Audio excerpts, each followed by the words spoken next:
अस्सलाम वालेकुम व्यूअर्स, मैं नाज़िया आपके साथ हूँ। आज मैं आपके साथ शेयर करूँगी कि हज़रत मरियम अलैहिस्सलाम ने किस तरह हज़रत ईसा अलैहिस्सलाम की विलादत हुई। हज़रत मरियम की पैदाइश से पहले आपकी वालिदा हन्ना ने मन्नत मानी थी कि अपनी औलाद को बैतुल मुक़द्दस की खिदमत के लिए वक्फ़ कर देंगी। लिहाजा हज़रत मरियम की पैदाइश के बाद वालिदा आपको लेकर बैतुल मुक़द्दस पहुँची और मुजाहिदीन के सपुर्द कर दिया। हज़रत मरियम के वालिद मस्जिद के इमाम और पेशवा थे और आपकी पैदाइश से कबल वफ़ात पा चुके थे। लिहाजा हर शख्स आपको पालने का ख्वाहिशमंद था। आखिरकार एक कुरानंदाज़ी के बाद हज़रत मरियम की परवरिश का ज़िम्मा हज़रत ज़करिया अलैहिस्सलाम के सपुर्द कर दिया गया, जो कि आपके खालू थे। मुफस्सरीन फरमाते हैं कि हज़रत ज़करिया मस्जिद में एक हुजरा हज़रत मरियम के लिए बना दिया था, जिसमें कोई दूसरा दाखिल न होता था। हर वक्त आप अल्लाह की इबादत में मसरूफ़ रहती और मकान की देखभाल की जब ज़रूरत पड़ती तो सफाई सुथराई कर लेती, हत्ता कि लोगों में आपकी कसरत इबादत मशहूर हो गई।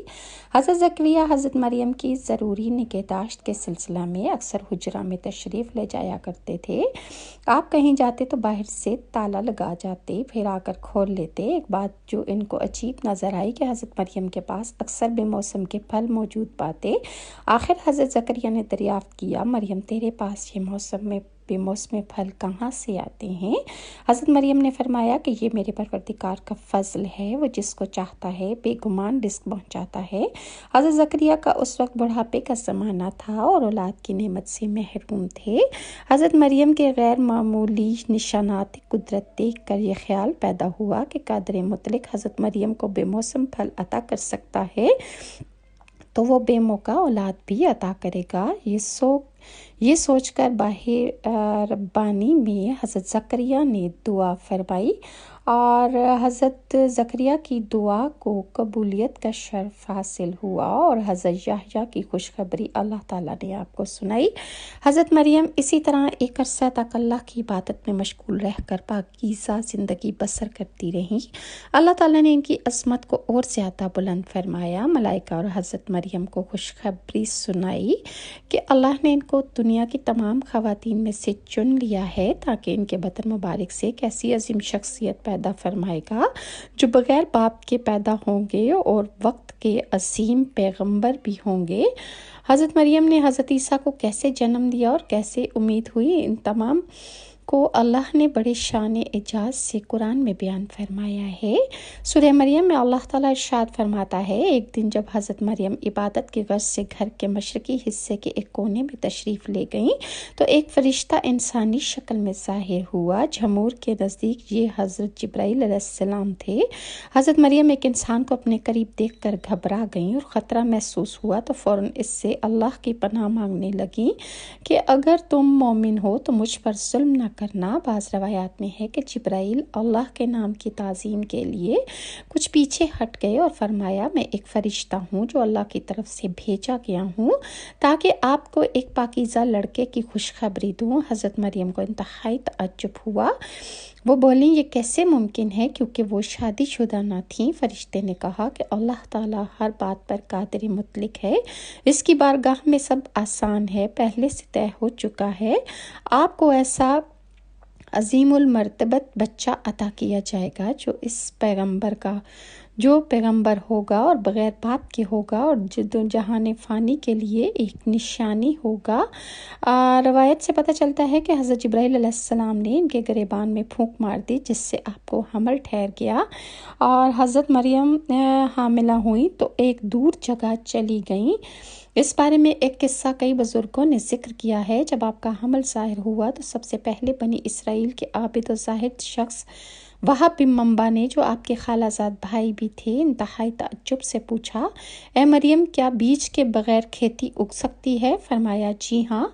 बताओ किसने पहली मर्तबा खेती को पैदा किया? फिर पूछा, क्या बग़ैर मर्द के औलाद हो सकती है? फरमाया, जी हाँ, अल्लाह ताला ने आदम को बग़ैर माँ बाप के पैदा फरमाया।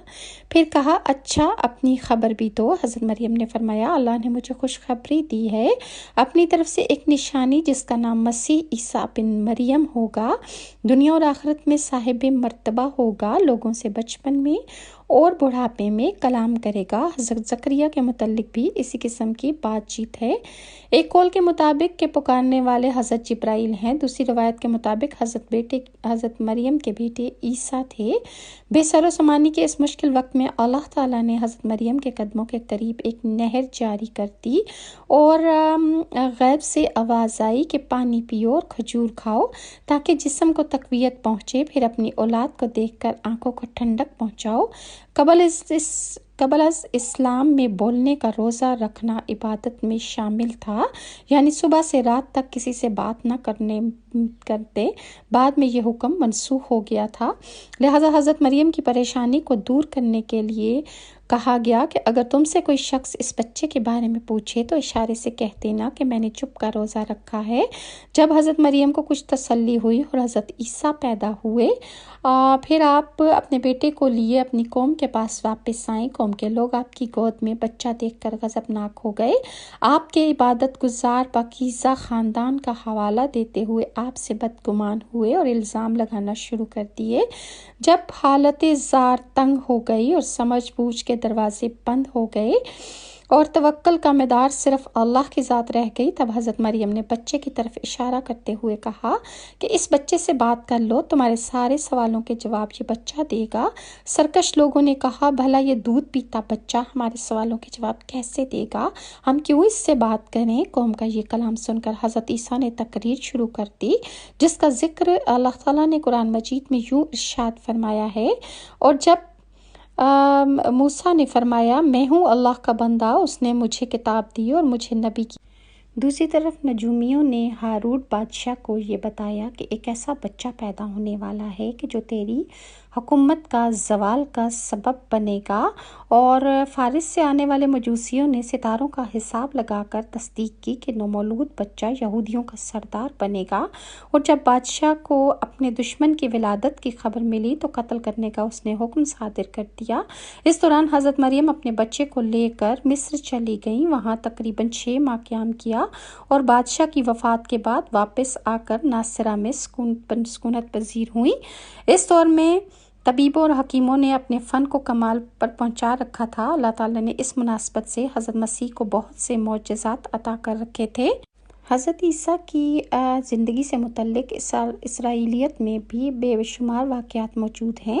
متی کی انجیل میں جو حضرت وہب بن منبع سے منقول ہے، حضرت عیسیٰ کی ولادت کی شب فارس کے بادشاہ نے آسمان پر ایک نیک ستارہ روشن دیکھا۔ نجومیوں سے دریافت کیا تو بتایا گیا اس ستارہ اور روشن دیکھا ہے جو نجومیوں نے بتایا کہ اس ستارہ کا طلوع کسی عظیم الشان ہستی کی پیدائش کی خبر ہے دیتا ہے جو ملک شام میں پیدا ہوئی ہے۔ بادشاہ نے خوشبوؤں کے عمدہ تحفے دے کر ایک وفد کو ملک شام روانہ کیا۔ ملک شام پہنچ کر وفد نے یہودیوں کے بادشاہ ہیروڈس سے تمام حالات دریافت کرنا چاہے۔ وفد کی زبانی واقعہ سن کر بادشاہ گھبرایا اور پھر وفد کو اجازت دے دی کہ وہ بچہ کے متعلق معلومات حاصل کر لیں۔ پارسیوں کے اس وفد نے بیت المقدس پہنچ کر حضرت عیسیٰ کو دیکھا تو انہوں نے سجدہ تعظیم جو ہے وہ ادا کیا اور چند روز وہاں قیام کیا۔ اس دوران وفد کے بعض آدمیوں نے خواب میں ہیروڈس کو اس بچہ کا دشمن دیکھا۔ ان لوگوں نے حضرت مریم کو اپنا خواب سنایا اور مشورہ دیا کہ اس بچے کو کسی محفوظ جگہ لے جائیں۔ اس کے بعد حضرت مریم حضرت عیسیٰ کو لے کر مصر چلی گئیں۔ جب حضرت عیسیٰ کی عمر 13 سال ہوئی تو آپ اس وقت بیت المقدس واپس آئیں۔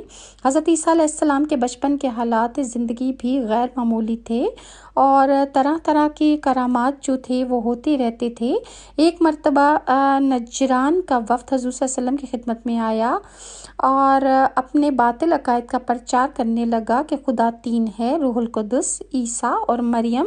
اللہ تعالیٰ نے سورہ آل عمران کی آیت 60 اور 59 میں اس کا ذکر فرمایا ہے، اور مزید آگے کیا ہوا انشاءاللہ میں نیکسٹ ویڈیو میں آپ کے ساتھ شیئر کروں گی۔ اگر آپ کو میری یہ ویڈیوز اچھی لگتی ہیں تو کائنڈلی لائک اور سبسکرائب ضرور کیجیے۔ مزید حضرت عیسیٰ کی حالات زندگی نیکسٹ ویڈیو میں شیئر کروں گی۔ تب تک کے لیے ناز شاہ کو اجازت دیجیے۔ اللہ حافظ۔